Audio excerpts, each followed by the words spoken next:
Hi, welcome. Thank you so much for being here today. I really appreciate you making time to be on this LinkedIn Live. And if you are ready to tell us where you're from, I'd love to hear. Or put it in the comment. You can write your name, maybe, where you're from, and anything you would like to share with us really is great. I'm going to start the presentation in a moment. And before I start, just take a moment to perhaps be present and think about what brought you here.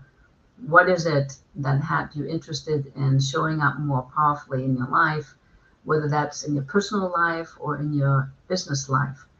And at the same time, perhaps be present to where you are not showing up powerfully right now. Because oftentimes when we can bridge that and connect the two, then we can have great experience, a great difference. So let me move to presentation mode. So today's all about how to show up powerfully in your life. And I'm really talking about it in a general sense, whether that's personally or professionally, perhaps both parts of your life are important, but that's what we're going to talk about. My intention is to inspire you, to have you walk away with some tools and empower you with the knowledge that I've experienced and gathered in the last 25 years. So if you don't know me, let me give you a few words about myself. I'm Dr. Barbara Schwark. I'm the CEO of Clear Intentions International. I've been the CEO for 25 years, and I'm proud to say that I have worked with over 1,000 professionals in 200 companies over 5 continents. I'm an award-winning dual certified coach. I'm ICF certified. I have 3 master's degree, a doctoral degree. I come from a 4-generation family business in Germany.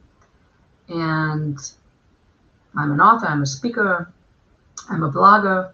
I am the mother of 2 amazing children.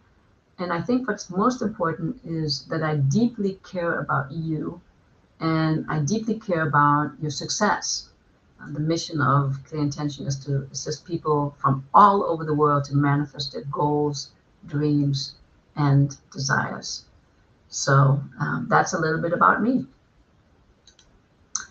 Our agenda for today, I'm going to give you a little bit of an overview, and then I'm going to talk about the 11 keys to showing up powerfully. And at the very end, I'm going to talk a little bit about my upcoming coaching group for women, what's next. And we have some time for you perhaps to post some questions and answers. And then if you stay till the end, I'm going to talk about two giveaways that I have. So with that, let's begin.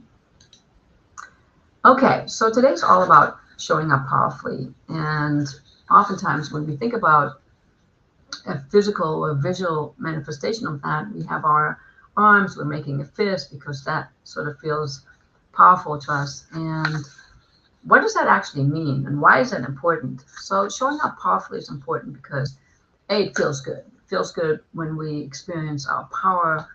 It produces results, but it also gives others the permission to show up powerfully. So it has like kind of a global communal effect, and that you feel it personally.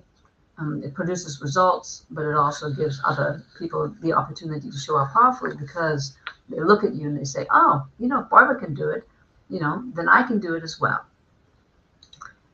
Let's take a look at understanding personal power. So what is really personal power? Personal power is the ability to take control of your life and make intentional choices. So what do I mean by that? Take control of your life and make intentional choices. So I can't control the weather. So at least I think I can't, or I can't yet. I can't control what's happening outside of me. I'm not really controlling politics. I'm not really controlling what my neighbor is doing. And yet I can make intentional choices. I can control my attitude. I can look at what I am doing with the things that are happening around me. So when I'm talking about intentional choices, I am talking about the fact that I can think about and be present to what it is that I want to create in response to or parallel while all these other things are going on. And being intentional means that you're being mindful. It means that you are aware, and that you have goals and a direction in mind of where you want to go.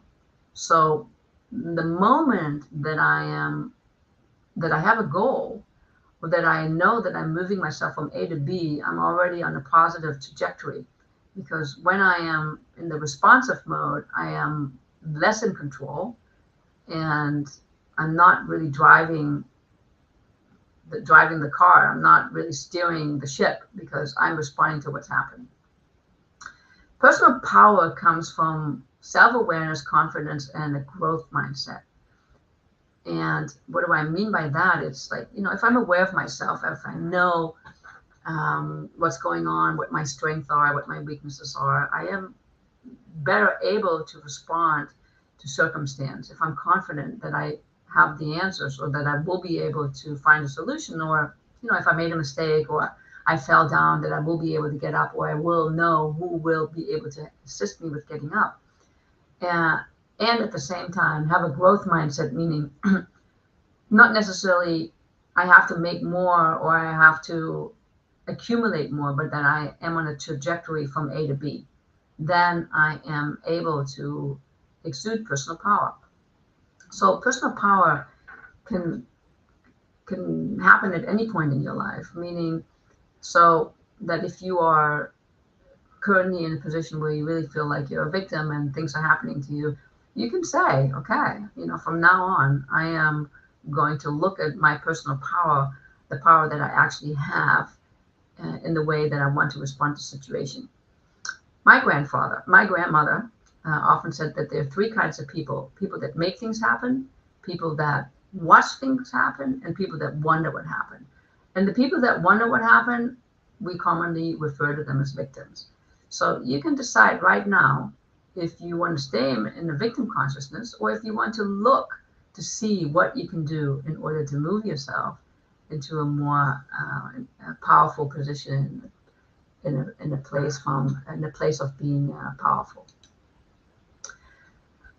Okay, so let me talk about the 11 keys that I have to you being more powerful or showing up more powerfully in your life.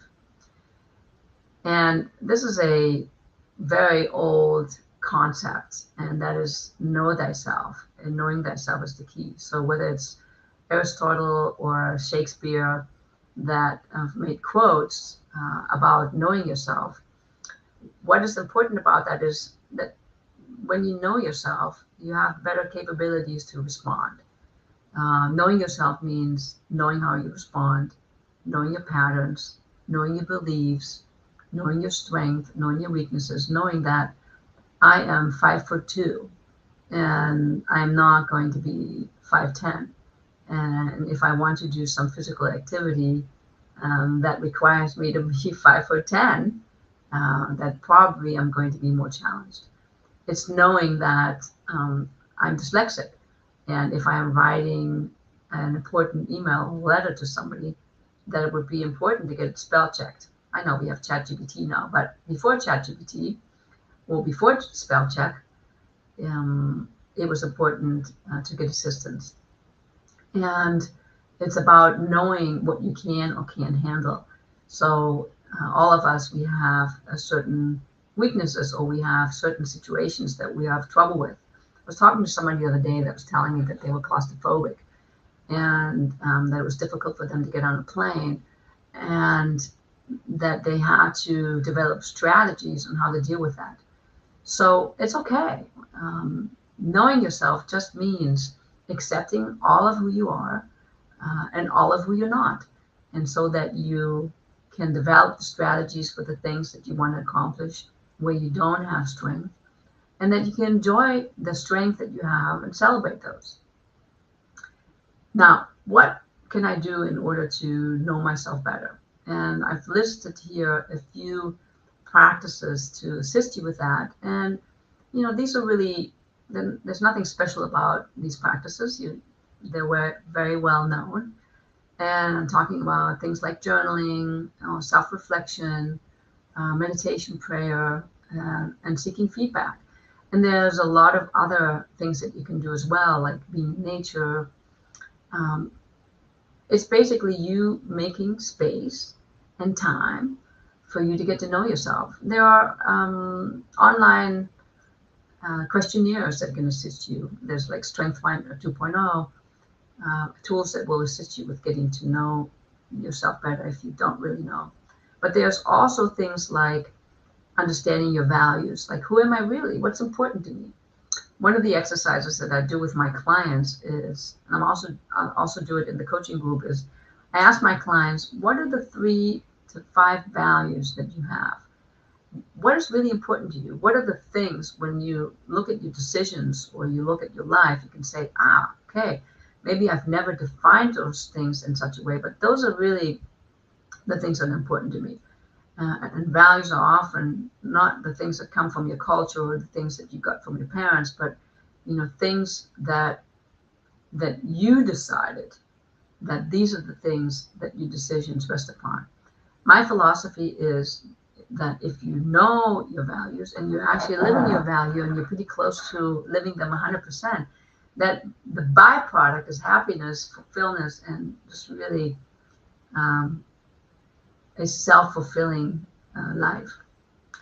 So self-awareness leads to a clear decision-making process and a deeper understanding of where you want to go, as well as your strength and weakness.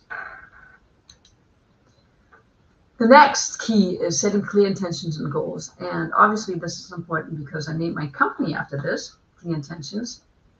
But I want to distinguish for a moment about the difference between intentions and goals. And I have the word methods written here on my PowerPoint and to explain to you what I mean by all of that.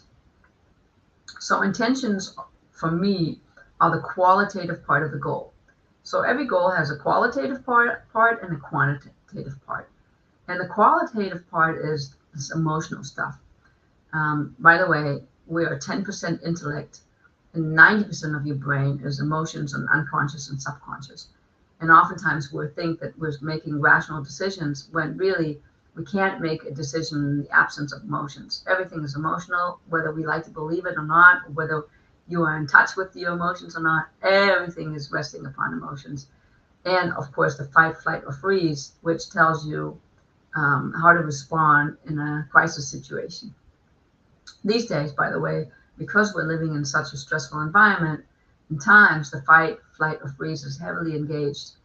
I live in Israel, so I always say, everybody has PTSD, and the fight, flight, or freeze is very visible here, especially the fight part of it. So the intention is all about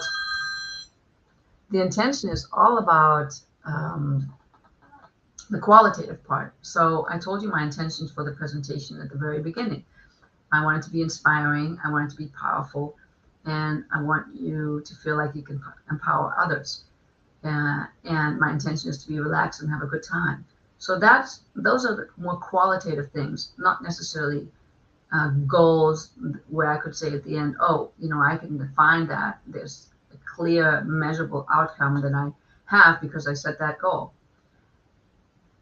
Goals are the things that I can really look at and I can quantify. And I have written here SMART goals. That's something I think it's been around for about 20 years. But when you set the goals, you want to make sure that they're specific, measurable, achievable, and relevant and time-bound. When you combine those two things, you really have an incredible formula, because not only will you have accomplished or set a goal for something that you want, but you have now ensured that you will have a good time accomplishing that goal. So I have a very structured approach to this, something that I teach my clients and that I also teach in my coaching group. And I take this whole notion of methods into consideration. So it all starts out with defining a category that I want to show up more powerfully. And let's say the category that I want to show up more powerfully in would be, for me, my health and wellness. And instead of coming up with some goals like I want to run a marathon, or I want to go on a 50K hike, or I want to be able to lift X amount of weight, I'm going to think about my intention first. And my intention here is that I want to feel vibrant. I want to feel full of energy, and I want to be excited.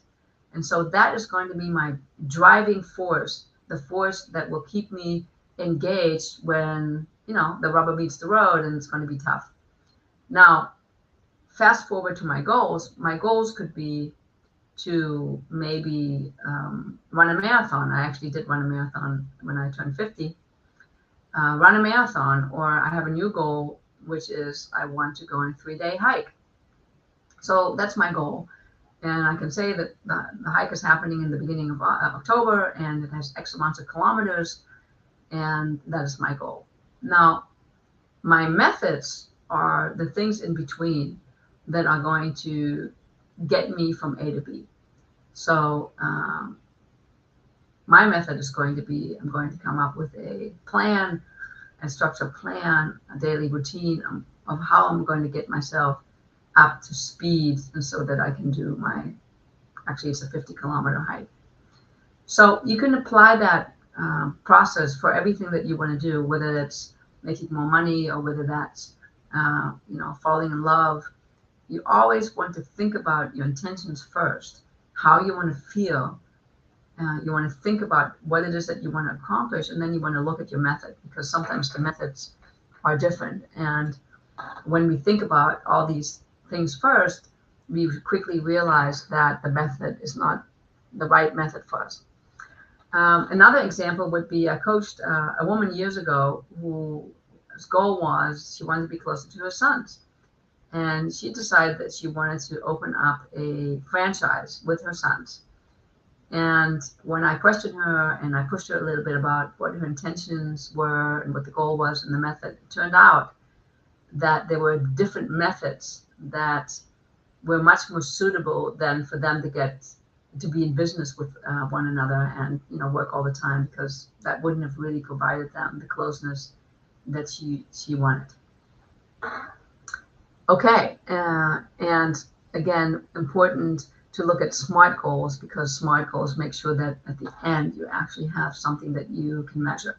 So you really want to be committed, and you want to make sure that the goals are small enough so that you can accomplish them, and so that every time that you look at your goal and you accomplish it, you can say, yes, I know I will be, and I did, and I can now build upon that, because that's what makes us feel good, and that fuels us then perhaps to take a bigger step the next time. Harnessing confidence. Okay, confidence is a really important notion. And I want to say off the bat that a lot of us, we don't have confidence all the time, or we don't experience confidence 100% in certain areas. And that's really part of the human condition. So confidence is something, I think, that's a work in progress. Sometimes you can feel really confident, sometimes not so much. And it's okay. You just need to understand that you need to be committed to working on your confidence. But it's something that's really a work in progress, and that you build over time. What is confidence? Confidence is really your belief in your abilities. Okay, it is the belief not just in your physical abilities, but in your abilities to recover, in your abilities to make things happen, in your abilities to be creative, whatever it is that you have abilities, or you show abilities, or ability to learn something new. That is what confidence is. It's your belief to make X, Y, Z happen. And like I said, a lot of us, for whatever reason, maybe, we had some experiences early on in our childhood that took away some of the confidence, or maybe we failed a bunch of times, and now our belief is that we can't be confident. Or whether you have intergenerational trauma that was passed on to you that led you to believe that you can't be confident. We want to always make sure that we are working on building our confidence. And here's some of the strategies. So one of them is a positive self-talk. So positive self-talk is not one of those new age kind of concept. It's actually rooted in science. And one of the notions and the concepts of positive self-talk and the power of positive self-talk is that we have these parts in our brain they call neurons. And recently there's been a lot of research on this idea of what's called mirror neurons. And the whole idea is that positive neurons vibrate and mirror positive neurons. And so experiencing emotions is all a biochemical chain reaction. So when you are around positivity, you're more likely to also be positive because your system vibrates in the same way and mirrors what it sees on the outside. So the flip side of that is, and I talk about this a little bit later, is to also look at eliminating negativity and eliminating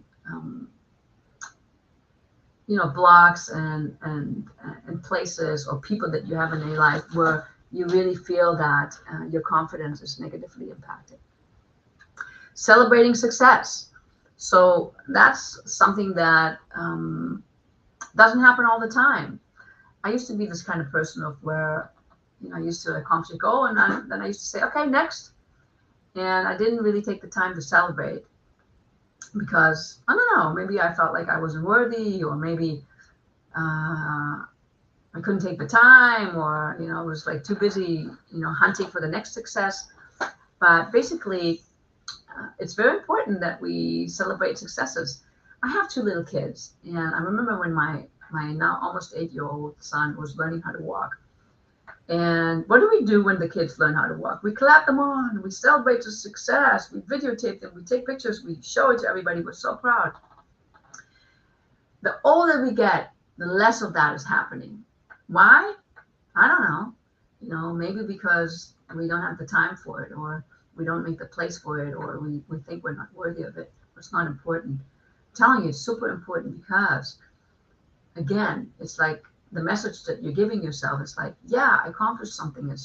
I did a good job, or I did whatever I could, and now it is my time, my opportunity to celebrate. So celebrate your success.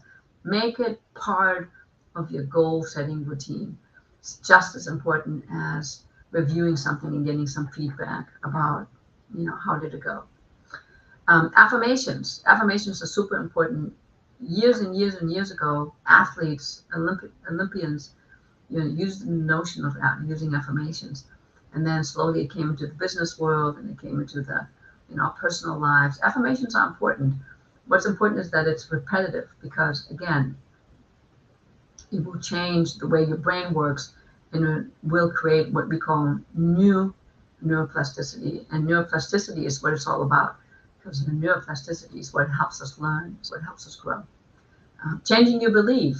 So I'm a big believer in beliefs. So one of the work, or part of the work that I do, is I go really deep with people, and I, sort of like to go into the basement. And in the basement of our consciousness, we have those beliefs that either move us forward or propel us backwards. And we want to look at them. So when you bump up against something, or you have some habitual block or behavior that you're dealing with, it's most of the time because of some belief that you have. And it could be very subtle, and you're not even aware of it. I recently did a lot of work with couples, and I really love it because, honestly, one of the things I was thinking about when I was doing the work was, I wish somebody would have done this when I was having difficulties in my relationship. And what we uncovered was the negative image about the sex that the other person was attracted to, or the negative beliefs around women and men, or the negative beliefs around, relationships, and they all need to be kind of like Hollywood and the Cinderella syndrome. So sometimes we understand about these things, and we go, yeah, I understand, but we can't really embody it because habitually in our unconscious and subconscious belief, we're still holding on to it for whatever reason. So changing our beliefs, rewiring, I'm big on it. It's a big part of the work that I do with my clients. And as you can imagine, it's super, super successful, and the results show up really fast. Being okay with things is also super important. So especially with making mistakes. When we're okay with making mistakes, we are more comfortable with going outside of our comfort zone. So I really want you to embrace this notion that, mistakes are part of the ride. They're part of our learning opportunities. I went out the other day and I bought a pair of socks, and on the socks is written, I'm on my way to make my next mistake. So, can I enjoy my mistake and I laugh about myself? So embracing mistakes. So these are some of the ways that you can harness confidence, and yet, of course, there are others. Embracing a growth mindset. So if you are an entrepreneur, if you want to make more money, or if you want to grow your business, or if you want to achieve something, this is really important to you. And one of the ways that you show up more powerfully is by really actually embracing this notion that we can be in the mindset of we want to grow, we want to go somewhere, or we can have a mindset of, I'm contracting, I'm defending myself, I need to, sort of stay safe. So growth mindset is the belief in the ability to learn and to improve. So it doesn't necessarily mean that you have to accumulate something, wealth, or like something that you can actually show for. Could be in the ability to respond to circumstance. It could be my belief in the ability to learn a new language. It could be my belief in the ability to getting well and healthy. So it really applies to a bunch of different things. But of course, it also applies to the belief in making more money or being abundant and manifesting things. It's in contrast with a fixed mindset that hinders personal growth. So just like I said before, it's like, it's not safe, I can't grow, always looking at why can't I, and really being in a negative mindset, and not really giving you the opportunity to soar. Embracing a growth mindset also means that you embrace your weakness and you strategize. And I've said this a couple times already. So we just need to know. I need to understand. It's sort of like if I have a car and I want to go into the desert, or I want to drive on the beach, and I have my little car and it's not a 4-wheel drive and my tires are fully inflated, it won't do the job. I'm probably going to get stuck in the sand. So I understand the weaknesses of my car. If I want to go to the Sahara, I need to have the proper vehicle, and I need to have the vehicle that can do what I needed to do. So it's just like that. It's a matching of my strength, my abilities, with what it is that I'm doing, and you can always compensate for that. When I started out as an entrepreneur, I did everything myself. I did my website, I did my graphics, I did my own bookkeeping, because I could. Now, was that necessarily a good idea? I'm not sure. It was a good idea in one sense, that it showed me that I was capable, but on the other hand, I wasted a lot of time, and because instead of growing my business and serving my clients in a way, or using my best skills, I was doing all the other things. So I'm not saying, don't do that or don't cut your grass, but think about it. You can hire somebody for, probably a lesser amount of time, money to cut your grass. Is that really how you want to spend your time? Challenge your assumptions. Oftentimes, we have very strong assumptions and we're not even aware of them. So challenge them. Is that really so? Does that really make sense? Is that always like that? And especially if you hear yourself saying always, all the time, those are usually good code words for, oh, I think I am kind of dogmatic. I had an assumption about this. Upgrade your beliefs, and know, and this is a study I think that came out of Harvard, know that your DNA, all of our DNA is set up to change. So 50% of your DNA is set up to change all the time. So it's not true that we can't change. and that we are not able to learn and grow. We can, just like a baby does, maybe not as fast, but yes, we can. We can and we will. Whoa, this is a big one. Taking ownership, be responsible. This is a lot of the time we like to just avoid and point the finger and say, "Oh, I can't. I'm only 5'2". I can't do it. I can't do it." So being responsible for your decision is super important. I decided to do X, Y, Z. I decided to make a U-turn today when I said I wasn't supposed to, and then I saw the cameras afterwards. So I need to take responsibility for doing that, for taking the risk of potentially getting a ticket. I need to be responsible for my decisions. So years ago, I was in a seminar and they talked about create, promote, and allow. And the notion that was thrown out was that we are responsible and we actually create, promote, and allow everything in our life. And I was like, oh, that's a kind of strong statement, and I had problems with it. And, I listened to the facilitator and he was giving examples. And I realized that if I take on this notion of, oh, I'm creating things, I'm promoting things, or I'm allowing things, I can really make a lot of things happen. Because when I blame somebody else, when I say it's your fault, or it's the weather's fault, or it's too hot or too cold, or it's the economy's fault, or I buy into the economy's slow, I won't be able to sell my goods and services, I am really powerless and I can't really do anything. I studied economics, and in economics, they talk to you about supply and demand. And then you realize that it's really not true when you apply other laws, for instance, the law of abundance and the law of nature. But it's like, something that was man-made or woman-made. So there's a lot of confusing information out there, and you decide what you want to believe in. And if you take responsibility and you don't blame external factors for your circumstances, you're actually able to make powerful choices. I want to talk a moment about the concept of locus of control. So there was a psychologist with the last name Locus, and it became really popular in the 1950s. And basically what it says is that some people really have trouble with understanding this notion that external forces are don't really determine our internal environment.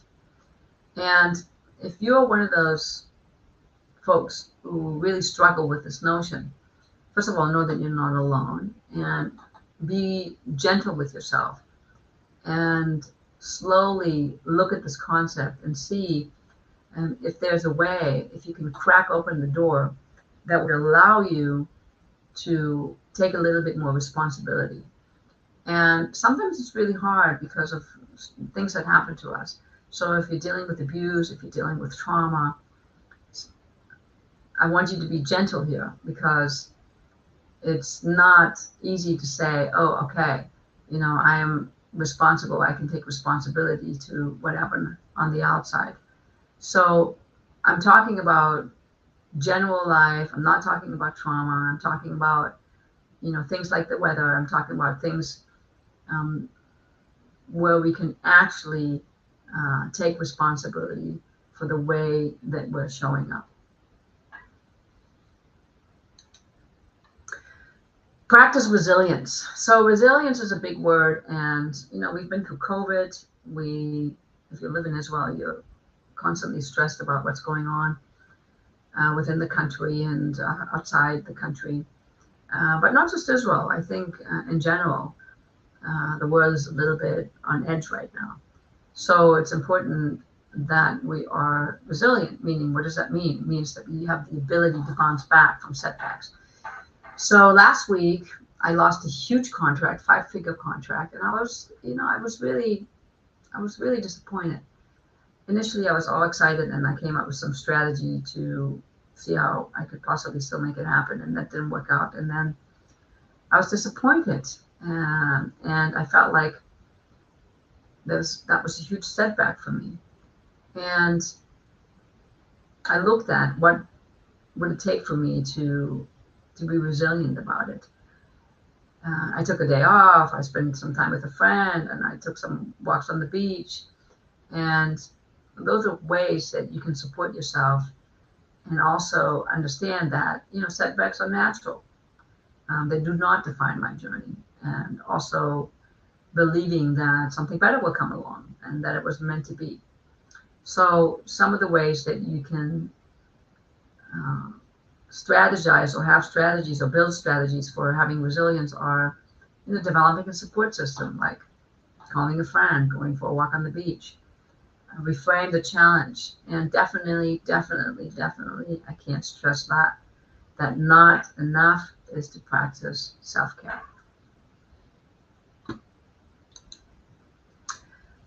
Effective communication. So perhaps some of you thought this is all about effective communication, but it's not. But I do want to stop here for a moment and talk about communication, because communication is super important when we're talking about showing up powerfully.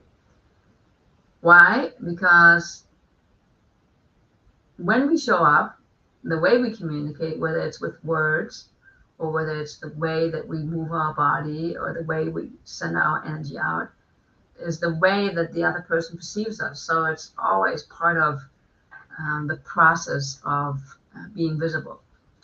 So communication has many different parts to it. It has the part that's sending out, and also has listening and being assertive and expressing needs. So I have this whole tool that I share with my clients about listening, that I learned from the Coaches Training Institute, where I was trained as a coach. And we talk about assertiveness, which is not, by the way, being aggressive. And also, how can we express needs when we communicate. I also teach my clients about incompletions, and oftentimes they show up when we are in a work environment, when things happen early on and they never got completed. And now we have beliefs, we have history, and everything is built upon that because 5 years ago, somebody didn't say hello, or one of my proposals was shut down. So it's important that we're able to express needs and requests that we have. It's important to set boundaries to maintain personal power. So many of my clients, they actually uncover that they like to be liked, and they are people pleaser, and men just as much as women. And so what that means is that they often say yes to things. Yes, I will do it. Yes, I can. Yes, because they want to be liked. And at the end of the day, it feels good to be liked, and it doesn't feel good to be not liked. And with that whole notion comes the idea of conflict and avoiding conflict. And most of the time they are connected, because we don't have conflict, because when we have conflict, we're not being liked. Last but not least, and I wrote about this in a recent blog, there are certain ways that we can express ourselves. Yeah, I just said the word myself, that take away our power. And those are I statements. A lot of times when people start working with me, they use the word, when you go on vacation and you have a good time. So they talk about their experience, but they talk about it in the second person. And they don't know when to make I statements, when to use you, and when to use the word we. So there's a way to learn that, and there's a way to be really present to that. Same way as to use the word trying. So we use the word trying, and I say, when we use that a lot, I'm trying to get this done, and I'm trying to change, and I'm trying to.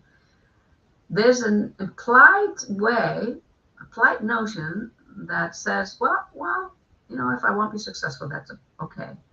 So I already give myself permission to fail, or I give myself permission not to go for it 100%. So a different way to do that is to say, I did this, and my experience is that, or the outcome was that, or I didn't do it. So I don't know if that's really trying. There's we did this, or we didn't do that. And if we did something, there are certain results that we have. And then, of course, all those filler words like, if I'm honest, different cultures have different things that they say. And the British culture, people say a lot to me, if I'm honest. So take this into consideration, and maybe one of the action steps that for you today is to look at the way that you communicate. Are you making I statements? Are there filler words? Do you say a lot? Do you use the word trying? You know what I mean? That's another filler word, another phrase that people use a lot. And then see if you can lose some of those and show up differently. Continuous learning and growth, super important. So you want to just adopt that you're in a constant state of growth and that you want to learn. And personal empowerment is an ongoing journey. It's not an event. Not recently, actually, a while back, when I took my master's in psychology from the University of Santa Monica, one of the things that was said to us often by the Holnicks, Dr. Ron and Mary Holnick, is personal growth is not an event, it's a journey. So it's not like, boom, you're done, you've learned something, your self-esteem is not where you want it to be, showing up powerfully all the time. No, it's an event. It's a continuous journey, and the things that you're able to do now that seemed that they were super different or difficult years ago, and they are going to look like easy peasy 5 years from now. So it's an ongoing journey. It's great to have a thirst for knowledge and skill development, and personal growth is key. So the flip side of that is don't be a know-it-all, because if you know-it-all, then you block yourself up from learning. And it's a shame because there's so many things to learn. So even when I have this notion inside of me that I think I know it all, or like I have it all figured out, I say, yeah, Barbara, hang on, just be open to be surprised, because you just don't know. Trust the universe. And maybe some new information or some wonderful information will come your way. Step out of your comfort zone every day. So for me, doing these events is definitely stepping out of my comfort zone, even though I've been doing them for years. And I do it, and I pick challenging topics so that I can step outside my comfort zone. And last but not least, laugh at yourself. Laugh at your mistake. Have a good time with yourself. Don't be too serious, because it makes everything go so much easier. Surround yourself with positivity. A while back, I talked about the mirror neurons. This is an affirmations. This sort of goes with that. The impact of an environment on your personal empowerment is huge. So when I'm around positive people, I feel positive because I feel uplifted. If I'm around people that complain all the time, I want to complain more. And when I complain more, my energy spirals down and I feel tired and I don't feel excited. So it's important that I am around positive people, or that I, call myself to be forward to be more positive. The other day, I heard myself complain about all kinds of things. I'm like, oh, you know what? I don't want to talk about this anymore, because it's not producing anything positive. It's not making me feel uplifted. So, look at the bright side, look at the positive things. Advocate for surrounding yourself with supportive and positive individuals. So, one of the challenges can be for you to take a look at and see, who's around me, who's not positive. Do I really want to be around this person? Do I want to watch the news? I went to see a friend the other day, and they had the TV on, and it was the constant bereavement of news. And of course, the news is nothing positive. It's all about, who was shot and who wasn't shot, and what am I going to do with that information? So it's not something that's going to make me feel good. So I say, perhaps watching the news is not one of the ways to be positive. Distance yourself from negativity and toxic influences. It's okay to say no. It's perfectly okay. Take action. So action is important, because if I'm sitting in my bedroom and I'm wondering where my Cadillac, my Mercedes is coming from, then I can wonder for a long time. I need to take action. I need to show the universe. I need to show myself that I'm really interested in it. So you want to empower yourself by taking something and moving it forward. If it didn't work out, it's okay. Remember, it's okay to make mistakes. You can laugh at yourself. Empowerment is really meaningless without action. So make sure that the action steps that you're taking, the goals that you're setting with intention, and the matching methods, that they are small, and so that you really can win. Start to implement what you've learned. Do something really small. Maybe, from today you're going to watch using the word try, or you're going to look at this notion of applying intention when you set goals, or maybe you're going to want some more information about listening. Whatever it is, take some action with the information that was provided today. And this is a personal fun factor, but it's also for you, because it's great when we have an accountability partner. Let me know that you're committed. How will I know that you're committed? Write me a note so that I know that you actually, took some action and that you walked away with a win. Okay, so those are the 11 key points to showing up more powerfully. And if you have more questions about it, write me a WhatsApp, contact me. I'm happy to give you some more information or go into more details. We have a little bit of time, and I want to talk for a moment about my coaching group that's coming up. So twice a year, I do a coaching group. This year, I'm actually having a German-speaking and English-speaking coaching group at the same time. And it's for women. So I'm happy to do one for men if there are enough men that are interested. But usually women are more interested in those kind of things. And I want to just talk about what it's not. So my coaching group is not the tip of the day on how to be powerful, or the $39 course on how to make $1 million, or the let me try this and let me try that. It's not an unstructured approach to create a different life. It's not a let me try it, let me see. And it's not led by somebody who's claimed that they're a coach, or some untrained professional who has not real experience and success track, and so that they can say that they actually know what they're doing.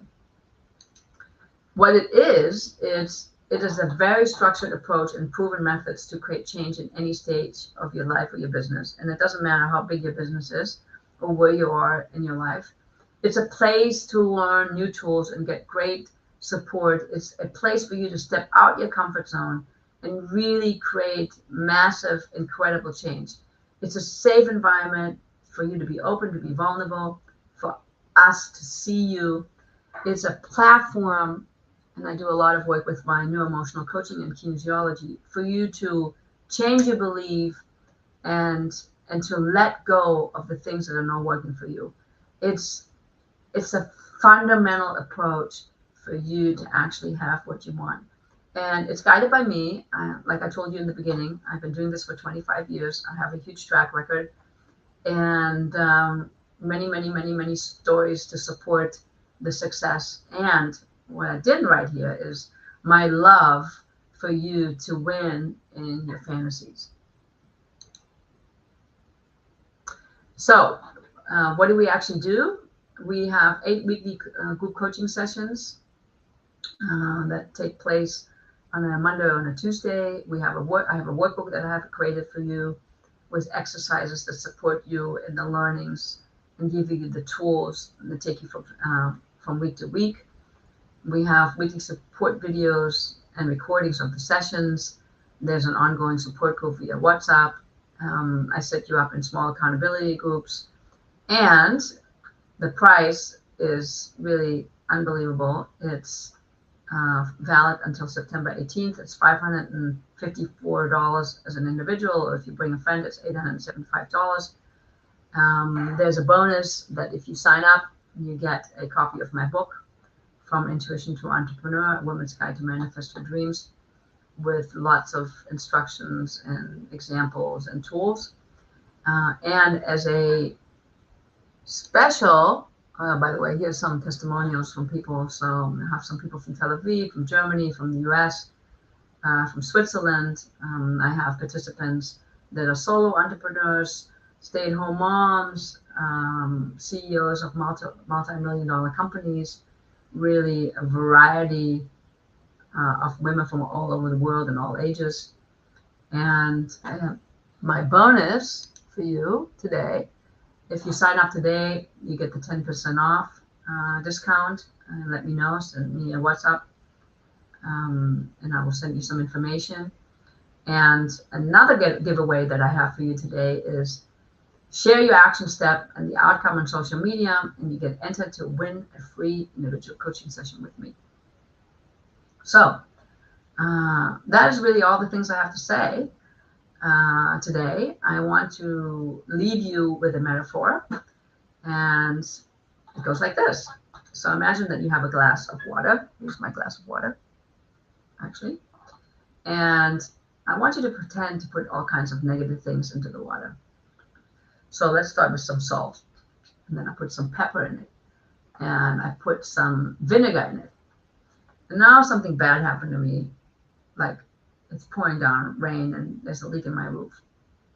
And my neighbor ran over my dog. Oh my God. And I lost a big client. And